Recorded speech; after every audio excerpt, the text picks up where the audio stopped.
Bonsoir et bienvenue à l'auditorium du Musée d'Orsay pour cette conférence présentée dans le cycle « Les deux font la paire ». Et ce soir, c'est la photographie qui sera à l'honneur. Je vous rappelle en quelques mots le principe de cette série « Les deux font la paire ». L'idée est de montrer comment les artistes du XIXe siècle, et notamment les artistes qui sont représentés sur les cimaises du Musée d'Orsay, se nourrissent, dialoguent avec les artistes du passé.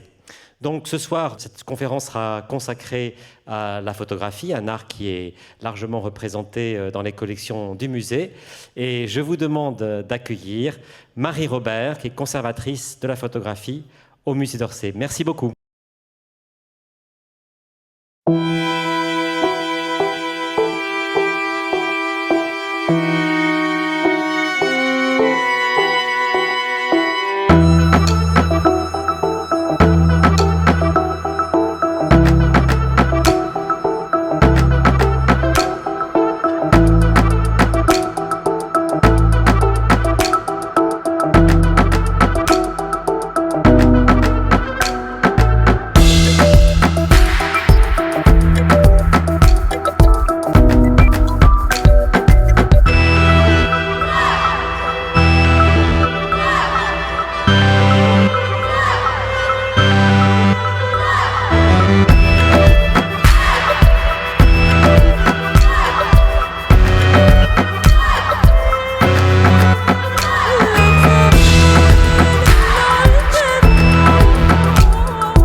Bonsoir, mesdames et messieurs. Je vais vous parler ce soir d'un des mythes fondateurs de l'art, l'un des plus anciens et les plus connus et les plus explorés par les artistes depuis des siècles, celui raconté par Pline l'Ancien au 1er siècle après Jésus-Christ dans son Histoire naturelle, qui avance que le premier auteur de la représentation figurée aurait été une jeune femme, une jeune Corinthienne, fille d'un potier appelé Butadès. Cette jeune fille, en effet, grâce à la flamme de sa lampe, aurait tracé le contour de l'ombre projetée de son amant au mur, son amant partant à l'étranger et elle voulant conserver une image de celui-ci. Et c'est son père, donc Butadès, qui aurait ensuite fixé, pérennisé ce trait et l'aurait transformé en bas-relief grâce à l'argile qu'il faisait cuire. Depuis l'Antiquité, donc jusqu'à nos jours, les artistes, les peintres, les sculpteurs, les écrivains, les poètes et à partir de la deuxième moitié du XIXe siècle, les photographes ont interprété ce mythe fondateur. Et c'est l'anglais Oscar Gustav Rylander, d'origine suédoise, qui est le premier à avoir traité ce mythe par la photographie, non sans s'être préalablement inspiré des représentations picturales qui l'ont précédé, et en particulier celle que vous voyez à l'écran, L'origine de la peinture par David Allan, un Écossais, qui la réalise en 1775, et cette œuvre est actuellement conservée au National Galleries d'Édimbourg, en Écosse. Oscar Gustav Rylander, je vous l'ai dit, est le premier à avoir traité ce sujet. Et c'est l'occasion pour moi ce soir de vous inviter à entrer dans l'univers de ce photographe, un univers ludique, un univers foisonnant, complexe et très poétique. Parce que Oscar Gustav Rylander est un photographe donc britannique de l'ère victorienne qui, comme un grand nombre de ses contemporains, était nourri de culture classique et avait pour ambition de traiter les grandes passions humaines, celles des temps présents comme celles du passé, en puisant ses références dans la littérature, le théâtre, les textes bibliques, les récits mythiques ou la peinture. Alors le voici dans un double autoportrait.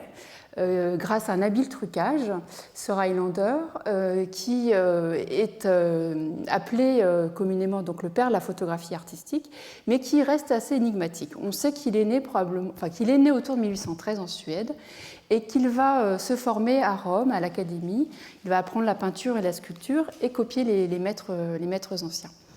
Et puis il s'installe ensuite en Angleterre comme peintre portraitiste. Mais malheureusement, aucune des œuvres qu'il a réalisées ne semble avoir survécu. En revanche, donc il s'installe à Wolverhampton, une petite ville industrielle au nord-ouest de Birmingham. Et à partir de 1846, il s'initie à la photographie auprès de l'assistant de l'inventeur de la photographie, plus précisément du procédé négatif-positif, William Henry Fox Talbot. Il apprend les rudiments de la chambre noire en une demi-journée, dit-il, ce qui paraît peu probable vu la complexité du procédé à l'époque. Mais voilà, toujours est-il qu'il installe son studio et qu'il réalise à partir de ce moment-là de magnifiques portraits, scènes de genre et autres images qu'on va un petit peu regarder ensemble. Donc le voici ici qui se présente à la fois comme artiste au premier plan de l'image et comme citoyen engagé, actif dans la défense de sa ville et de sa patrie. Alors dans son studio, Rylander réalise de nombreux portraits, celui de sa compagne, celui de ses amis, celui des artistes qu'il fréquente, comme le peintre et illustrateur Gustave Doré, que vous voyez ici avec quelques pinceaux au bout de la main. Il photographie Lewis Carroll, l'auteur bien connu d'Alice au pays des merveilles, et qui est aussi un photographe passionné, vous le voyez ici en tenant son objectif et un chiffon pour le nettoyer. Rylander apprécie également beaucoup les scènes de genre, souvent sentimentales, aussi souvent humoristiques, et en particulier avec les enfants. Vous voyez ici une séquence narrative charmante qui raconte la façon dont cet enfant est confronté à un insecte volant. Rylander raconte aussi des histoires en une image, comme ici, avec ce modèle un petit peu plus âgé, qui figure probablement un écrivain ou un intellectuel en tout cas, et qui est à la recherche de son stylo et de ses lunettes qui sont respectivement dans sa bouche et sur son front. Il est aussi très sensible à la question sociale, au sujet de son temps, à la condition difficile des ouvriers victimes de la révolution industrielle. Et il figure ici dans cette image intitulée Hard Times, les temps difficiles, d'après un roman de Charles Dickens, un ouvrier au chômage, soucieux, assis sur le bord du lit, près des corps endormis de son épouse et de sa femme. Et vous pouvez voir en surimpression, en fait, une apparition spectrale de cet homme qui est en train de bénir son épouse et l'enfant ici du couple à leurs pieds, en train de prier. Cette image qui semble avoir une dimension très réaliste est transformée par le trucage en une scène morale, allégorique assez puissante. Mais Rylander connaît son premier succès au parfum de scandale en 1857 avec la présentation de cette majestueuse étude allégorique intitulée « Les deux chemins de la vie, The Two Ways of Life », présentée lors d'une exposition des trésors de l'art à Manchester, où pour la première fois les photographies sont présentées à côté des sculptures, de la peinture, de la gravure. Et il fait son effet. Pourquoi ? Parce que d'abord, c'est une œuvre monumentale qui mesure 80 cm de large sur 40 cm de haut, donc c'est un très grand format pour l'époque, et qui raconte en fait le départ dans la vie d'un jeune homme, que vous voyez donc au centre de l'image, enfin précisément au centre, donc c'est son père, et autour de lui la figure dédoublée du jeune homme. Et ce jeune homme a le choix en fait entre deux options pour la vie future, une vie de vertu à droite, où il suit les exemples de la piété, du savoir, du travail, de l'industrie, de la sagesse. Et puis, de l'autre côté, il tend une oreille peut-être trop attentive, ou il risque de tendre une oreille trop attentive aux figures, aux personnifications de la luxure, du jeu, de la relation amoureuse sans lendemain. C'est donc une scène qui oppose le bien et le mal, et le public à cette époque est évidemment très réceptif à ce genre de scène et de messages moralisateurs. Ce qui est intéressant avec cette image, c'est qu'en fait Rylander s'inspire de la peinture de la Renaissance italienne et très précisément de cette fresque réalisée par Raphaël qui est dans la chapelle Sixtine au Vatican. Il s'en inspire par les principes de composition à la fois. Donc c'est une fresque qui représente les philosophes de l'Antiquité entourés de leurs disciples, avec au centre Platon qui lève le doigt, Aristote. Et donc Rylander s'inspire de plusieurs principes, en particulier la symétrie, en séparant de la même façon donc la partie droite de la partie gauche de façon totalement symétrique, et puis aussi en travaillant, en reprenant le principe de l'axe de fuite au centre. Rylander s'inspire donc de la fresque de Raphaël, mais très probablement aussi de ce tableau monumental de Thomas Couture, réalisé en 1847, donc peu de temps avant sa propre photographie. Tableau monumental qui est conservé au musée d'Orsay, dans la nef, et d'une certaine manière, il anticipe l'agencement de Rylander en opposant deux groupes d'individus. Au centre, les débauchés, qui se repaissent de vin et qui dorment, et qui sont dans la totale luxure. Et sur les côtés, en particulier, ce jeune homme assis sur la colonne, ou les deux observateurs qui jettent évidemment un regard très réprobateur sur cette bacchanale. Voilà, Rylander s'inspire de ces deux œuvres en particulier, et ce qui fait son effet à l'époque, c'est que cette œuvre, on impose par sa théâtralité, mais en même temps, elle n'est que pure fiction. En effet, il a mis 6 semaines pour la réaliser, donc de dur labeur dans son studio de Wolverhampton, et les différents personnages qui sont ici assemblés dans cette épreuve, en fait, n'ont jamais été réunis dans un seul moment. En fait, Rylander a conçu l'épreuve par fragments, et par une série de prises de vue. Il en a réalisé en fait 32 prises de vue différentes, indépendantes les unes des autres, qu'il a ensuite, donc 32 négatifs, qu'il a ensuite assemblés, tirés sur des feuilles de papier, puis refotographiés pour en faire un ensemble homogène et cohérent. Donc c'est un véritable tour de force technique, une prouesse très appréciée en son temps. Et à la fois cette prouesse technique, l'allégorie racontée, et puis le fait que cette épreuve s'inspire donc de composition picturale, tout ça lui donne une grande notoriété, d'autant plus que la reine Victoria apprécie fortement cette image et achète l'une des 3 épreuves qui sont réalisées pour l'offrir à son époux, le prince Albert, qui l'exposera dans son dressing. Toutefois, la notoriété, la popularité ne va pas sans un certain scandale, puisqu'on lui reproche en fait l'impudeur de cette image, et en particulier le grand nombre de nus féminins qui ne semblent pas tout à fait justifiés pour les contemporains et les critiques de son temps. En fait, on se pose la question de la provenance de ces modèles. Comment Rylander a-t-il pu trouver autant de modèles prêts à poser nus ou semi-nus pour une photographie et prêts à tenir pour de longues poses de prise de vue? On le soupçonne même en fait d'avoir engagé des prostituées, ce qui va complètement à l'encontre du dessein, de l'ambition de Rylander, qui est de proposer une fable allégorique et édifiante, bien entendu. Alors quelques temps après, il avouera qu'il avait recruté un ensemble donc, de modèles, d'artistes appartenant à une troupe itinérante de pose plastique, c'est-à-dire des artistes qui réalisaient des tableaux vivants d'après peinture et donc qui se promenaient en Angleterre. Donc la morale était sauve. Revenons donc à l'origine de l'art, selon Rylander, qui puise donc aux sources mythiques de l'art racontées par Pline l'Ancien. Là encore, Rylander évidemment s'inspire des maîtres qui l'ont précédé et de la peinture, des peintres qui ont aussi réinterprété ce mythe, et en particulier à la fin du XVIIIe siècle, au début du XIXe siècle, ce mythe a eu une fortune considérable, en particulier en Angleterre. Donc, comme en témoigne cette œuvre de David Allan, un Écossais qui, comme Rylander, va se former à Rome et va y séjourner un long moment, une quinzaine d'années, et il va y peindre cette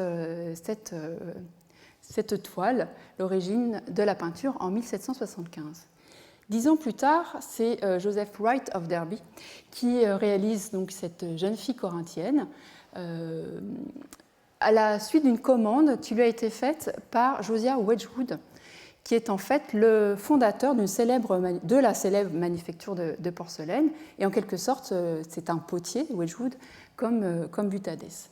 Alors c'est intéressant évidemment de mettre côte à côte ces deux toiles, de les comparer. Chez David Allan, on peut remarquer la lampe, la flamme allumée, le couple qui s'enlace, qui est en contact très sensuel, avec même le jeune homme donc, qui enlace son amante. Et puis la jeune fille est déjà en train de tracer au mur l'ombre projetée de ce jeune homme. À droite, chez David Allan, on est dans un autre univers, donc il est réputé pour sa technique du clair-obscur. Et là, donc, la lampe a disparu, on ne voit juste que le halo sur la droite, qui est caché par ce rideau qui ferme un petit peu la scène à gauche. Le couple est dans un contact beaucoup moins sensuel et charnel. Le jeune homme a les yeux fermés, et la jeune fille s'apprête en fait à dessiner, mais elle ne l'a pas encore fait. On est donc là à l'instant qui précède l'origine du dessin, précisément. Et puis, on voit le chien qui accompagne le jeune homme corinthien, chien qui est le symbole de la fidélité. Ce qui est intéressant dans cette œuvre, c'est aussi le futur qui s'inscrit dans l'image, puisqu'on voit déjà le four qui est allumé et qui va permettre au père, donc Butadès, de fixer, de pérenniser le trait par l'argile, le trait que sa fille s'apprête à réaliser. Alors c'est un thème, je vous l'ai dit, qui connaît un grand succès en Angleterre, mais aussi en France. On connaît les œuvres de Regnault, par exemple, cette origine de la peinture en 1786, ou de Suvet, 1791. Celle du Danois et de Lienne un peu plus tard, en 1830, ou encore de l'Allemand Daeg en 1832. Parmi tant d'autres, bien évidemment, qui ont pour nom l'origine de la peinture, l'origine du dessin, la naissance de la peinture, dit Butade, c'est le nom qu'on a attribué un peu tardivement à la jeune fille, etc. Il y a également un certain nombre de femmes peintres qui ont traité ce sujet. Je pense à Mademoiselle Guéret, par exemple, ou à Jeanne-Élisabeth Chaudet, mais dont les œuvres ont malheureusement n'ont pas survécu. Alors lui, Rylander, que fait-il ? Comment s'inspire-t-il de ces œuvres qui l'ont précédé ? Il reprend d'Allan en partie le format rond du cadre.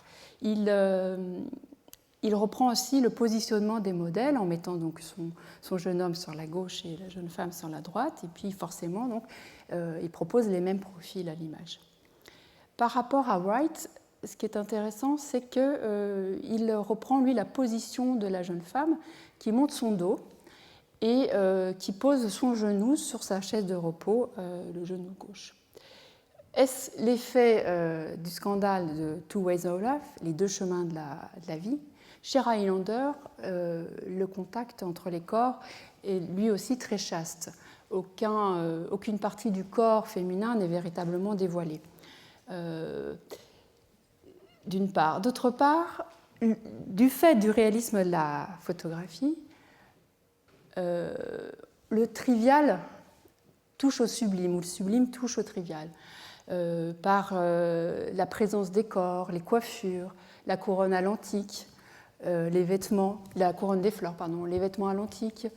Les corps sont aussi très incarnés. Vous voyez les poils des jambes du modèle, les pieds sont un peu noirs.